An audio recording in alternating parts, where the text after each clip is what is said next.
All right. Well, welcome to this week's Legend Seeds Tech Talk on the power of planter box technologies. Today, I'm joined with Dr. John Bailey from Yieldmaster Solutions, who serves as the product technical specialist. John, I'll turn it over to you. So again, welcome, folks. Glad to be here. Just wanted to go over this morning as to talk about the cutting edge developments with our planter box treatments, and there's certainly been some transition in this market for quite a while now. So today I want to explore how these innovations are really positively impacting crop production, and we've seen advancements in carriers and biological components and nutritional elements, for example. And there's much more on the horizon. And so what I'll do here is I'm going to tell you what I'm going to tell you, and then I'm going to tell you, and then I'm going to tell you what I told you at the end. That's an old school way of doing these things. So, but we'll examine the transition from kind of the traditional powders and coatings that farmers have been using for a long time. And then this being a tech talk, it offers us a chance to do a little deeper dive on some of the claims that that the products make, and some of the biological technologies that are at the foundation of how these products actually bring value to farmers. And we'll take a quick look then at the field results that we've seen from our planter box treatment side. And then if I do my job right at the end, hopefully you and your customers and farmers will see the value that you can deliver. And if I do my job, then you may see a lot more products and seed looking more like that. And there's some reasons why we think the transition from this traditional talc graphite is going to continue to grow. So just again, a history sort of plant box treatments. I looked in the literature, and you can find examples from long time ago, centuries ago, where farmers have actually been using seed flow agents for a long time. And these could be, anywhere from ground up onions peels that I saw to some other sulfur type powders, and even copper based powders. And we know there's a long standing history of copper, for example, being used as for its antibacterial properties. So it's actually been in the farming business for a long time. And certainly talc and graphite now certainly dominate the market in terms of seed lubricants. And their primary function really is to serve mechanical functions on the seed. So better lubrication and better flow through our modern planting machinery. And if you think about it, that's fantastic, right? The singulation, the elimination of doubles, and fewer skips out there. We want a picket fence when it comes to our crops. But really, as you look at those ingredients, they don't really contribute to plant nutrition or health much at all. And so the benefit that those products do bring is usually from a mechanical standpoint. And so there's been a transition phase in our industry, incorporating, for example, nutrient elements. I could find an example of that some 20 odd years ago, where we started to add in some zinc into a popular carrier. Again, recognizing the opportunity to deliver additional value in that planting process. And now I don't have to tell you folks that there's certainly a lot more sophisticated formulations on the market. And, we're combining improved carriers, multiple active ingredients, biologicals, and again, other micronutrient formulas. And other carriers may be, better for biology, compared to the traditional carriers. For example, here's a scanning electron microscope image of graphite, talc, sorry. And you can see up here in the corner, this is kind of the raw material. Again, guys, we're zoomed in here 500x, yeah. And this type of microscopes allow us to really zoom in and see the ultrastructure of the specimen that we're looking at. This is talc. And you can see these little plates and sharp edges here. And even after we ground them up into a commercial, into a commercial formula, you can still see a lot of jagged edges and even some spikes starting to come out in that material. And that tends to poke holes in bacteria and fungal products. And once you start poking holes into the cell wall, you start to really change, the benefit of the microbes. Here's a soy-based protein on the same magnification against 500x, as you see, so 500 times magnification. And you see very, very different ultrastructure to that material. So no jagged edges, nice round particles, and bacteria really can thrive much better in a scenario like that from where I sit. So this is the first product offering that the company, kind of came with. This is the dust product, and this is a product that's very, very, very, very popular. Replacement for talcum graphite, excellent singulation properties and seed lubrication properties, 100% soy protein and lecithin content, microplastic free. And what I love about this product really is supporting American farmers because this material is actually made from the soybeans that our farmers produce. Being a data guy, I started looking into the literature, and this product has actually been studied by universities for a long, long time. And you can see here that this is you can put seeds and coated seeds into a machine that kind of mimics a row unit box on our modern, air delivery planting systems. And you can have filters in that machine that can capture any dust that comes off of there at different points in that planter box. And you can see here that the treated seed and talc, material, boy, the blow off here, the dust per 100 kg of seed is tremendously high. And anyone's ever used these products definitely know that talcum graphite mixtures are extremely dusty. And so I like to see this soy lubricant product on treated seed drastically reducing that dust blow off. Farmers don't, and I don't either, want talcum graphite dust in my lungs. So, really, really good properties there. So that's kind of the initial offering that the company had. And if you really think about how planter box treatment can actually improve delivery of biologicals, this diagram here shows a pretty nice example of where, using traditional upstream seed treatment protocols, we might be able to get 1,000 live cells per seed. And with a planter box treatment, when applied correctly, we can see a vast increase in the total recovery of those bacteria on each seed. So avoiding pre-slurry wetting process, we usually have to do with an upstream seed treatment product. Very consistent across lots of different planter types. And really, for me, being able to achieve more live cells on that seed to carry that mode of action is very, very important for the efficacy of these products.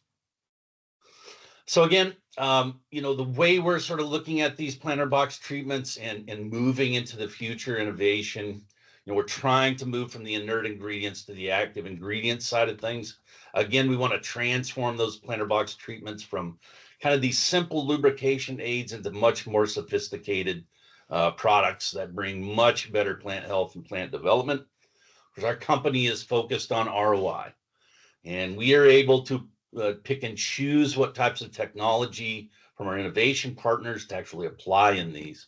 And again, if it doesn't meet our standard of ROI and return, it's not going to get to the market. And so being able to mix these formulations in a more cost-effective way, I think is a real power of our company.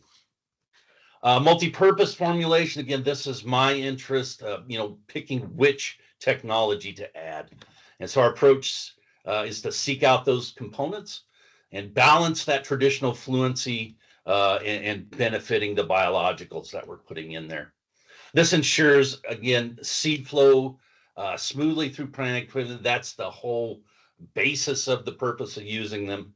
And then also bringing that valuable plant health component behind. So that's kind of our approach. And one of the initial biologicals that we started to look at are basically our TerraSym foundation. Yeah. And these are pink pigmented facultative methylotropes, a big old PhD word. You may hear me refer to them as PPFMs or M-tropes. And this name comes from a practical observation in the laboratory. And so you see here, researchers have plated these a pure stand of these bacteria onto an agar plate, so a petri dish, if you will. And they've applied, put this into an incubator, and this incubator can grow these bacteria. There's nutrition in that agar that allow these bacteria to proliferate. And this happens to be methanol.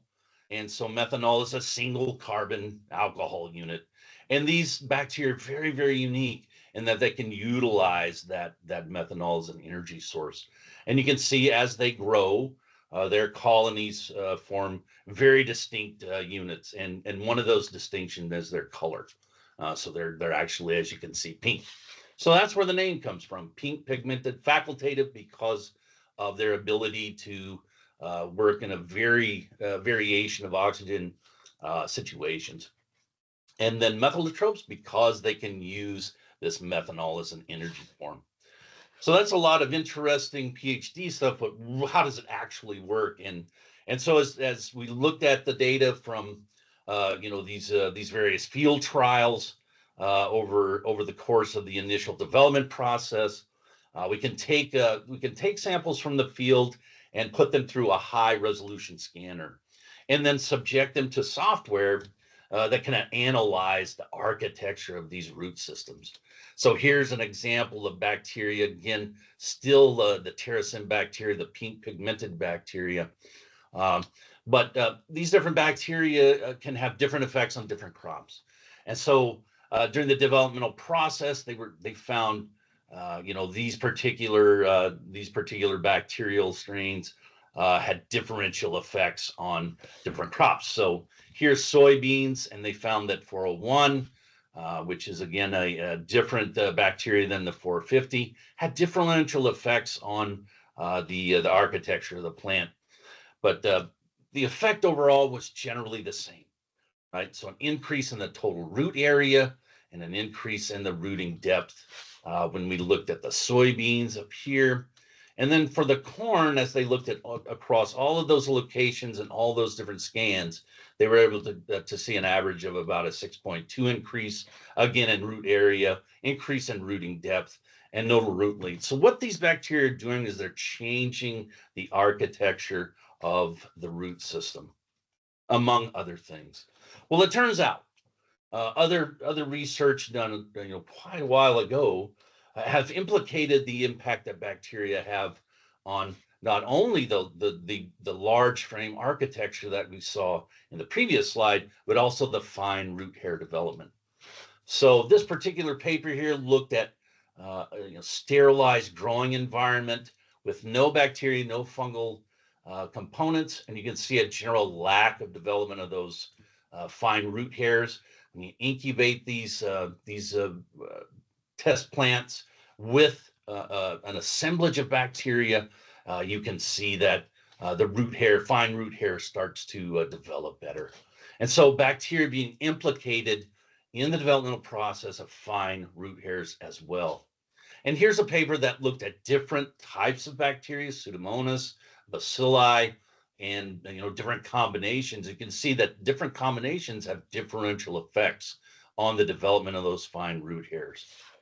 And so Dr. White's work came and looked at, hey, if we incubate a seed with biology or with bacteria, can we still see the same effect on root hair development, but even prior to germination? And in fact, he was able to actually show this. Dr. White's work will come up again as we start talking about some different bacteria that we're using. But in general, the TerraSym bacteria can also be shown to have these effects on fine root hairs. So doesn't seem like the data would show that roots don't grow these microscopic fine root hairs unless bacteria are present. And as most everyone in here probably knows, these structures are absolutely critical to access water and nutrient stores. And so when you see the claims that we have on our products about nutrient uptake, this is kind of the foundation of the support of those. So when you think about these terracin bacteria, just want you to think about how it has an effect on the overall general architecture as well as fine root hair development. And that really goes to this improvement in the functionality of that root system, which are implicated with the terracin bacteria. Three key benefits here, again, based on what the bacteria are doing within the root zone. The enhancement of nutrient and water availability are key drivers there. And improving the availability is one thing, but having a mechanism to actually move those nutrients into the crop is a key benefit of including these bacteria in a planter box treatment. And of course, these drive plant physiology, growth, reproduction, and priming that plant to actually tolerate stress. The data would show that depending upon what sort of stress event that eventually happens, it's much, much better to prime that plant because it's then ready to respond if a stress does come. And these are heavily implicated with these particular bacteria. The other thing I find interesting about these bacteria is the fact that they synthesize and secrete something called a siderophore. And again, big PhD word, let's talk about it. A big fancy diagram here, but basically what it's showing is two types of bacteria here, gram negative, gram positive. And here is some soluble iron out in the soil, insoluble iron ions out in the soil. And these siderophores can bind to those, and they can be taken into the bacterial cells, and they can be transitioned through a network of proteins that then allow them to be chelated and attached to plants that, again, are in an iron deficient situation. This allows them, this is one mechanism that allows them to obtain iron under iron deficient soils. Now, again, big fancy PhD type diagram, but I can tell you there's a practical benefit to this. This is a photo from south of Fargo, about 25 miles. Many years back here, almost 10 years now, I had a plot out in this area. Different company, different type of biology, but same principle. The plot is actually behind me, so that would be the west. I'm facing east here. And I saw those yellow soybeans out there. And as you know, yellow soybeans are sick soybeans. And so I just walked out there to one of these areas where the green, right about here, where the green and the yellow sort of meet. And I had a look there. Yeah. And so, we're not going to be happy when we go to combine those soybeans on the right-hand side, as you know. And this is iron-dependent chlorosis. The farmer told me that the pH in these areas somewhere around 8.2 to 8.4. It's very, very alkaline soil. That type of soil has tied that iron up, and it's not in the right form for those plants to access it. In some of the normal areas, the farmer told me his pH is more like 7.2, 7.3. So the variability in these soils and IDC can show us that we're gonna lose a lot of yield in that manner. So for me, as I look at these bacteria and kind of some of their advantages, I'm going to share with you what I think an application advantage is for these particular bacteria. So I think maximizing seed collination, we talked about with the planter box treatments. That's a general benefit and application advantage. But new modes of action now, the biostimulant piece and the siderophore production for iron uptake, very, very unique for these particular bacteria. And in my view, of course, great potential here to capture back some of that yield loss in these very, challenging nutritional situations like high pH soils. And if some of your, some of you guys are farming in areas where you see a lot of IDC, I think this would be an excellent choice to try to capture back some of those yield limiting factors. So that's kind of the terracin bacteria, 3 points there about how they grow roots, on a large scale, growing roots on a fine scale as well. General increase in nutritional uptake of nutrients, and then maybe some application in areas where we have some really difficult nutritional situations. So in addition to our product offering there, we came up with the TerraSym dust products to offer as a combination. So getting the benefit of not only the dust, but also promoting root function and nutrient uptake with the TerraSym bacterium, matched to either corn or soybeans, depending upon the particular genus and species.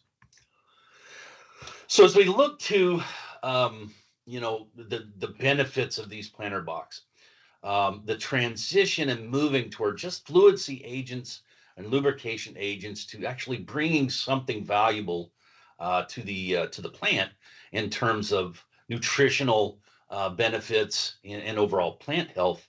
The manufacturers looked at this and said, hey, we know that these bacteria during our discovery process can show various modes of action against pests, for example. And so they asked the question, can we add another strain or another genus or another species into these TerraSym bacteria, these pink pigmented bacteria, and maybe try to look at controlling pests? And the answer is, of course, yes. They did find strains that would help battle against certain pests. And so we brought to market here this concept of combining with dust and then adding in another bacterial component there, a different bacteria called TS201. And TS201 is a registered biological insecticide, season-long suppression of that corn rootworm problem that we're developing. As you know, we're losing the battle in terms of our standard control measures there. Certainly looked at the compatibility and the viability of these bacteria with traditional chemistries, and it looks really good. And so being able to combine that with other traits, other chemistries, seed treatments, very versatile application there. And again, its whole mode of action is about repelling the larval. They're actually not killing. These bacteria aren't actually killing the larva. They're repelling them away from the growing roots. And of course, that's not 100%. So there will be some that get in there and chew on those roots and damage them. But what's really interesting about this product concept is with the biostimulant activity that we get from 450, we can see regrowth at the site of insect damage. And our traditional chemistries just cannot do that. And so the overall take-home message with this particular product is that we have basically a two-pronged approach here. Don't actually kill the larvae, but these bacteria synthesize and secrete specific components that repel the larval away. And remember, I said when we prime these plants and prepare them for a stress that's coming, it's a much better way to overcome the stress and maintain a higher level of yield potential. And so that's what we're trying to do with that. And then if larval feeding does occur, which it will, TS201 has been shown to really provide a better regrowth after damage.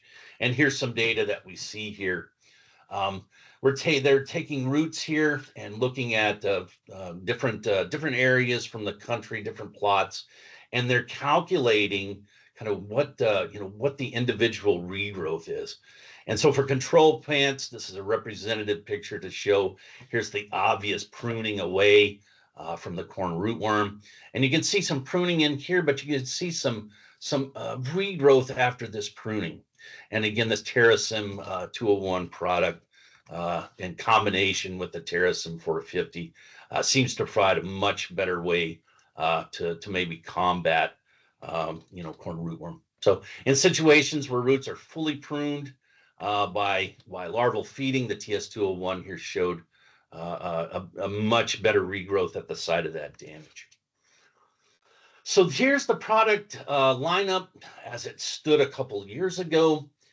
And, isn't this enough? Can't we just call it good? And poor farmers, white pickups are driving up and down these roads every day. Yeah. Well, I hate to tell us this, but we're not going to stop innovating. That's what we do in America. And we're going to continue to bring as much value as we can with new technology. We're never going to stop. And so, as this company started to look at some other things that might benefit a planter box treatment, they chose NutriQuire. And NutriQuire is basically a microbial, again, another microbial based, different microbes than the Terrasym ones, but these are intended to increase, again, the active biomass within that soil and root zone. And these particular microbes improve what we call nutrient cycling. Uh-oh, another big PhD word. Let's talk about it as I take a quick drink of coffee. Remember when I was talking about Dr. White's work, a colleague from Rutgers University, and he was able to show and demonstrate that without bacteria, fine root hair development, and I think the model plant here is a Bermuda grass, but he was able to again show that without bacteria, we don't get these fine root hair developments, and with bacteria in a sterilized soil model, we do get them.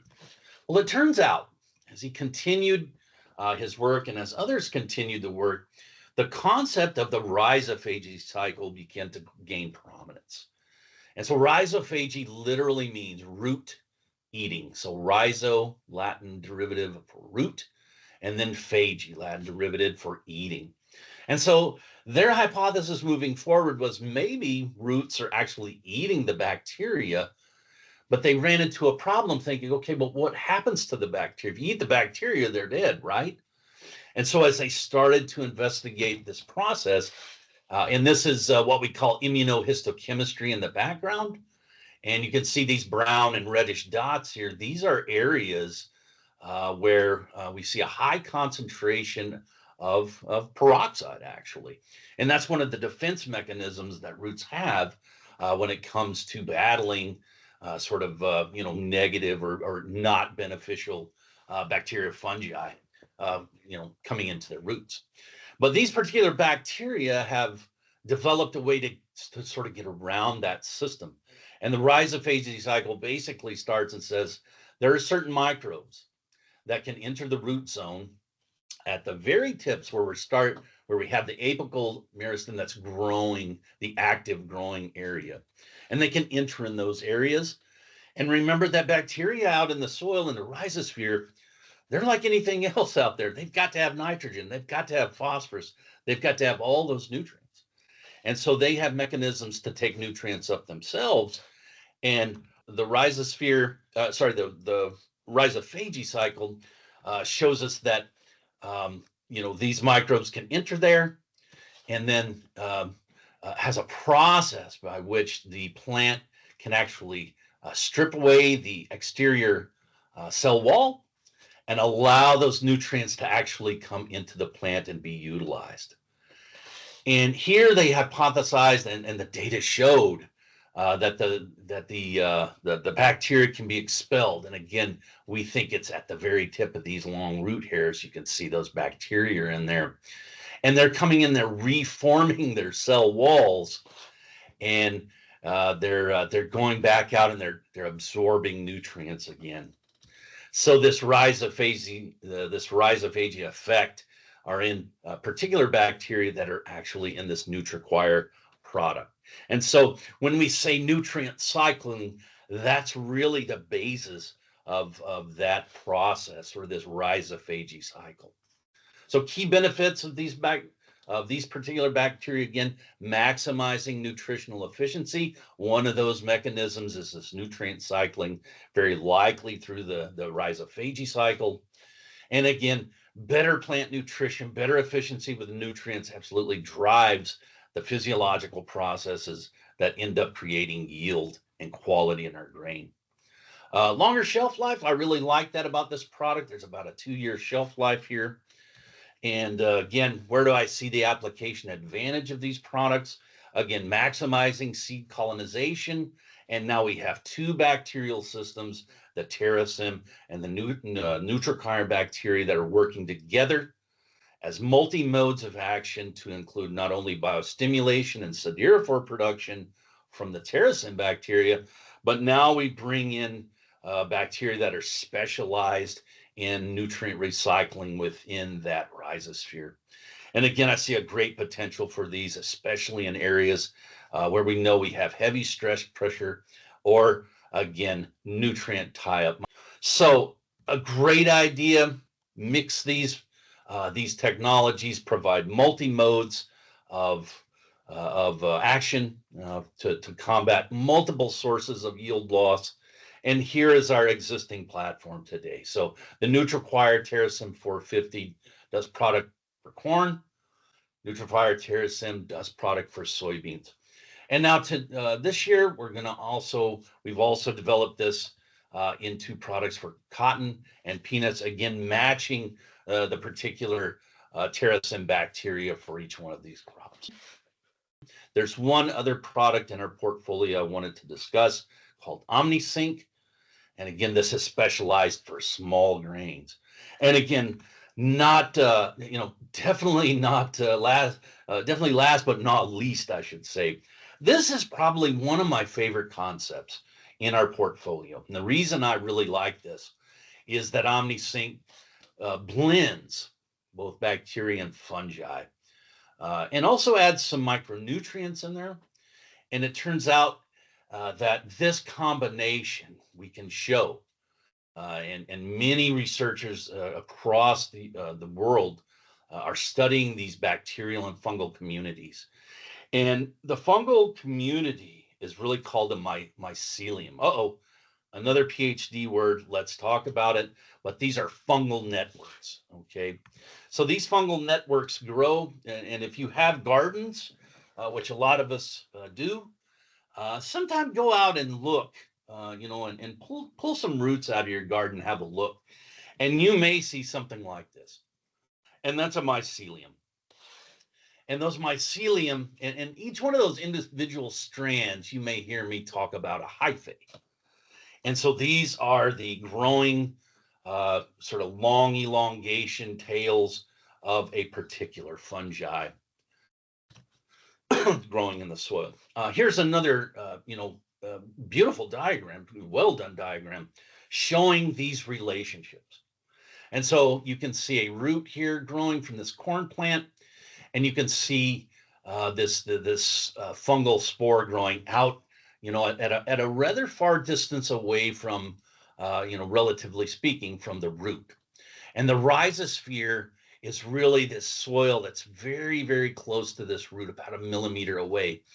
And so the benefit that arbuscular mycorrhizal fungi bring is this ability to solubilize nutrients that are non-mobile in the soil and bring them directly into this root.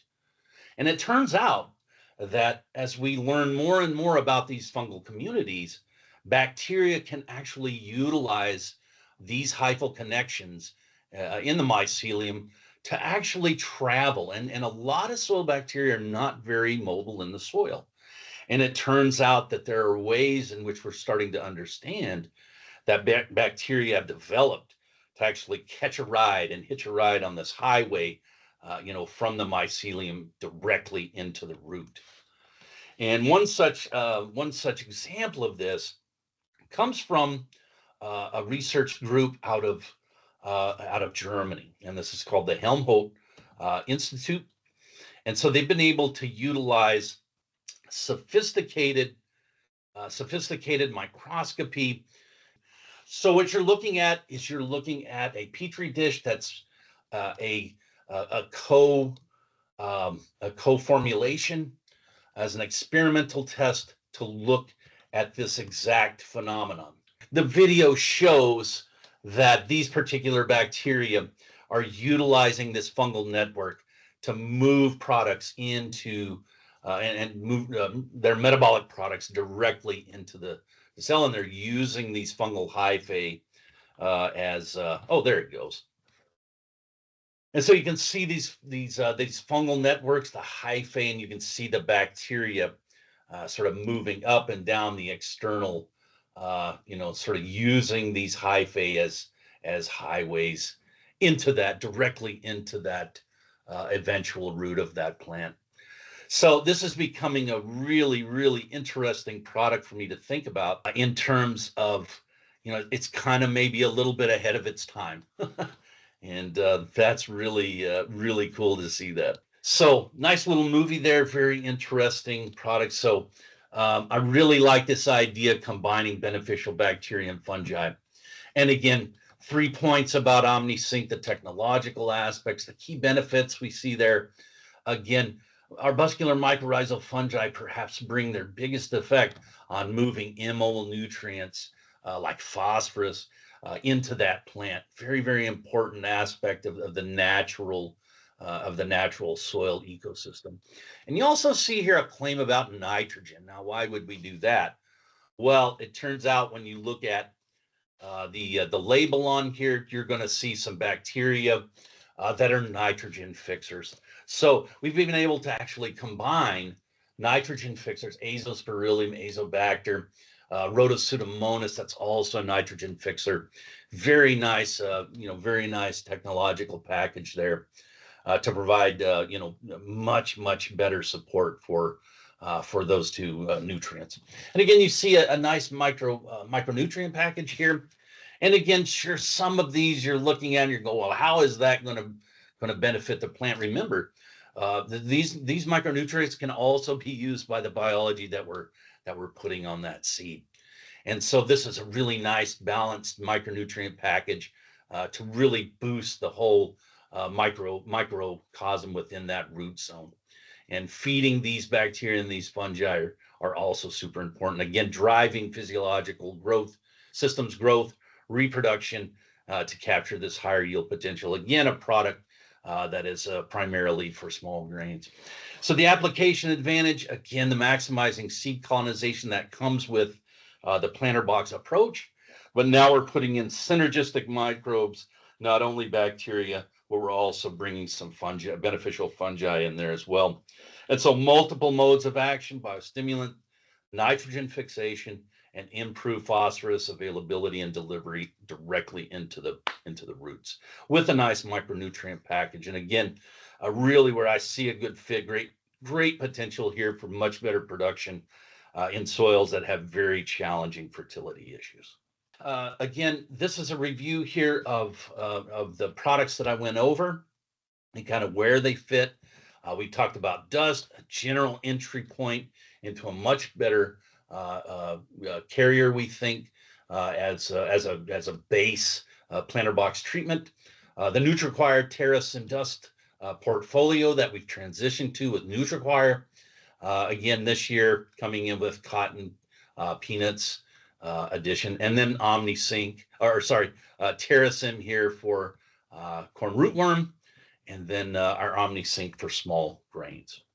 And then as we look now at I wanted to do a little yield impact ROI analysis, and we saw from 23 data, really nice performance here, 86% hit rate, 12.6 bushel an acre. This added to the multi-state data at the time, and again showing a really nice hit rate on the success, 80% with 9.6 bushel. And then we evolved the product to the NutriQuire TerraSym line, and again added some data here from last year. As a statistician, I look at this data, I can tell you right now, I don't even have to do the stat. That's an outlier. I suspect that this yield advantage is probably improved higher than that. Here's soybeans, again with the original product, TerraSym and Dust. And then here's the overall multi-year data from 2023.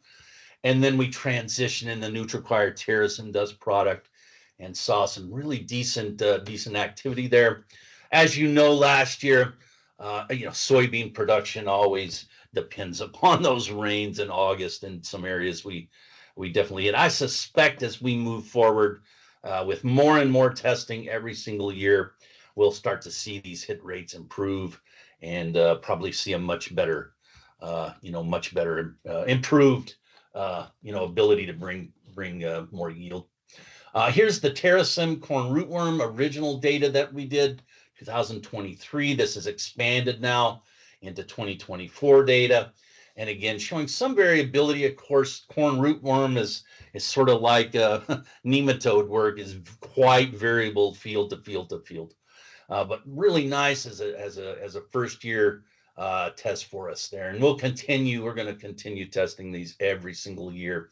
So as a multi-year here, we're seeing a pretty nice return so far on those, on the Terrasym 201 product for corn rootworm.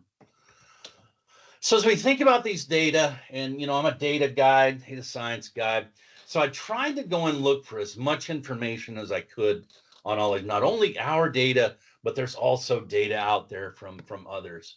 And my little cowboy math here over the weekend, I do something that's called confidence intervals, and this is a statistical way to give me an idea about where do I think, at what percentage level of confidence the mean of these different variables are.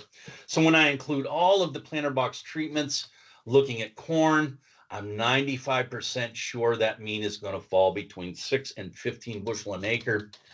For soybeans, when I calculate a 95% confidence interval based on all the data I can get, and again, this is a work in progress, but I think I'm 95% sure it falls within 3 to 7 bushel an acre. And given the average price of corn, average price of soybeans over the last 3 years, the data would show here some kind of ROI ratio. Again, combining all the products together, somewhere between 4 to 5 to 1. And so I hope as you look at that, you can see maybe a fit there for your customers. So final slide here, folks. As we've seen, planter box treatments have definitely changed over time, from these very simple mechanical aids to really more sophisticated delivery systems for not only nutrients, but also biologicals with a multitude modes of action. And this revolution really in these treatments, from where I sit, based upon, the ease of application, I think this offers a very significant performance benefit and ROI potential, especially for forward-thinking growers. And so I hope today's talk was beneficial, and hope that you consider how these innovations might fit into your operation or your customers' operations. And really, we have a tremendous marketing department, so please visit and look at these resources. And I'll try to make this presentation available. If so, contact me directly. I can send it to you. So, ladies and gentlemen, I wanted to thank you for your time today. It's been an honor for me. As John said, feel free to reach out to either him or Yieldmaster Solutions, or even your respective Legend account manager or Legend staff. We'd be happy to help with any further questions. Again, thank you for joining us this morning. This will be available on YouTube if you want to revisit the recording or pass it out along to others. Thank you all so much.